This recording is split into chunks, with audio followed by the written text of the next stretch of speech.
Howdy folks, Doc here with Last Best Tool, and today let's take a look at Benchmade's Mini Adamas, or Adamas. I'm not sure how you say it. It's like Adam with an S at the end.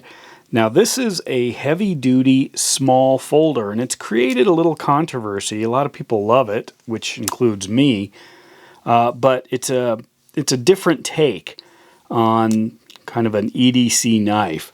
Now this is the full size. Here you can see there is a big difference, but for some it wasn't big enough of a difference, and for others it was too big a difference. There are all kinds of reviews of this knife that are kind of I don't know, picking on things like it's too big or it's too small, or the deep carry pocket clip is too deep, you know, or it doesn't quite fit 5 fingers, easily fits 4, but I don't know if it almost doesn't fit. Well, that's a fit, actually. But anyway, I really like it. So let's take a look at a couple of the features of this knife. First of all, it is a very beefy knife in a small package. This here is the Benchmade Bug Out. The Benchmade Bug Out is this ultra slim, super light. In fact, this thing here is, let me turn on the scale. This knife here comes in at under 2 ounces. When we put the Adamas Mini on there, it comes in at 4.5 ounces. So there's 2.5 ounces of material difference here, and you can feel it. This particular knife is part of the Adamas family. So here is the Mini, here is the full size, which I'm a big fan of, and this is actually the fixed blade version right here of the Adamas. This one, I don't use it a whole lot. A lot of people paracord wrap these. This one just tends to ride in one of my field kits. Now, all of them up to this point, or you know, in the past anyway, were made of D2 steel. D2 steel, it's a tool steel, non-stainless. Oh, by the way, one of the reasons I've got this knife here, and then I have this SOG here, the SOG pillar, which is very similar, and I actually prefer the SOG. In one of the few cases, I prefer the SOG over it. The SOG here uses an S35V steel, which is, and it's also USA made. This particular knife, SOG gave me this knife. It actually has a really good feel in the hand.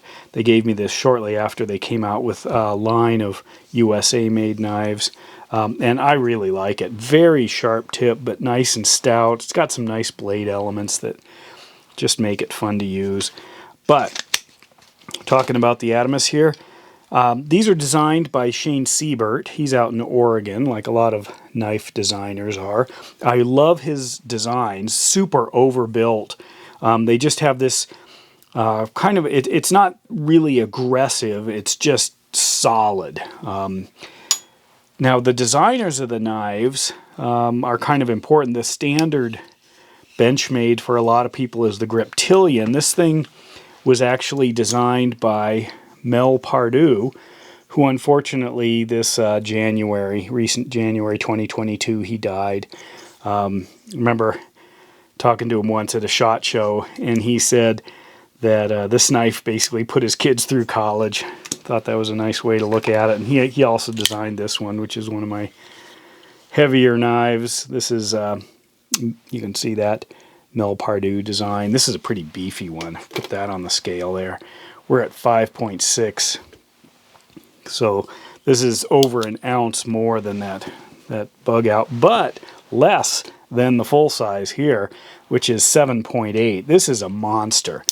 And when it came out, I remember people thought it's way too big for a folder. Well, that was the point. It was pushing the limits of a functional folder.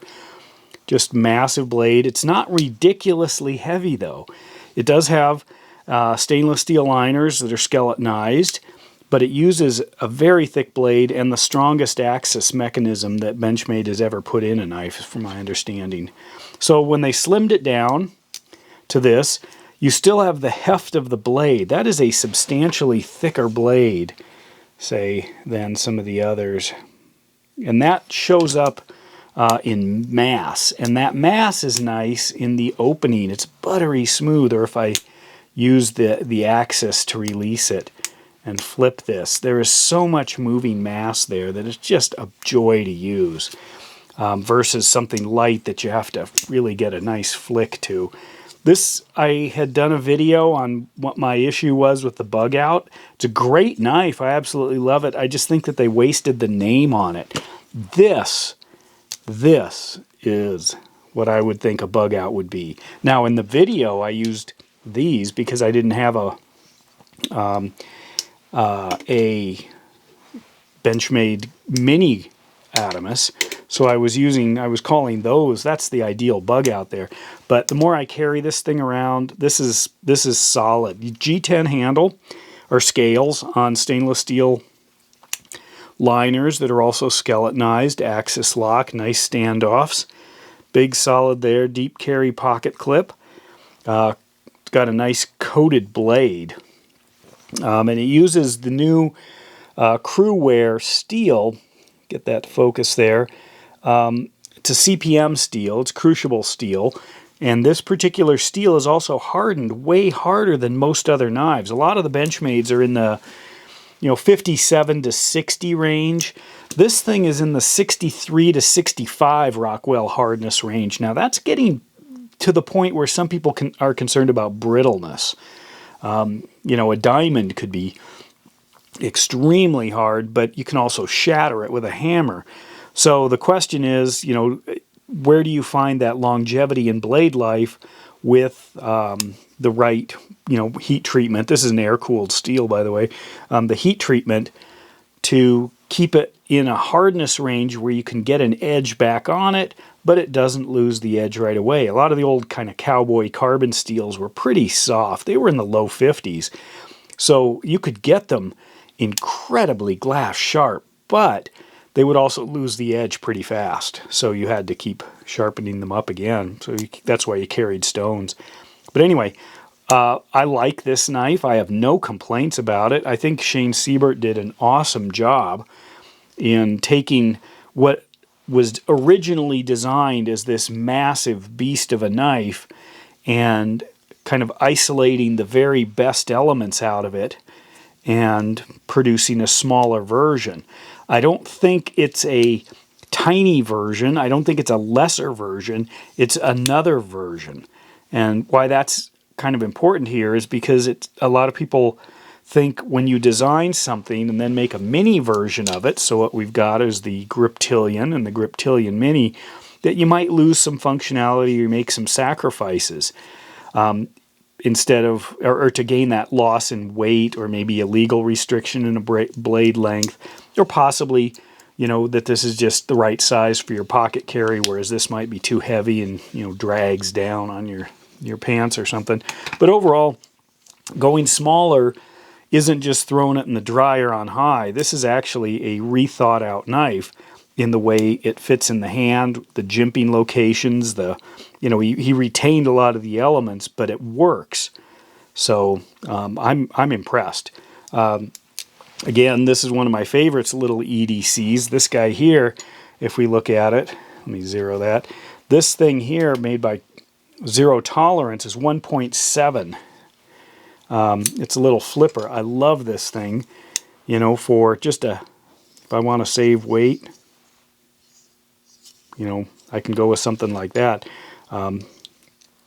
Amazing little knife, but super beefy. And I noticed here with this is actually thinner than the Griptilian. So a lot of people were complaining, this is so thick, but they don't complain about how thick that is. And when I compare it here, let's look at it. 15 millimeters, 11, so 4 millimeter difference between those two. Anyway, so if you're interested in something like that, zero hesitations from this guy with that Doc out.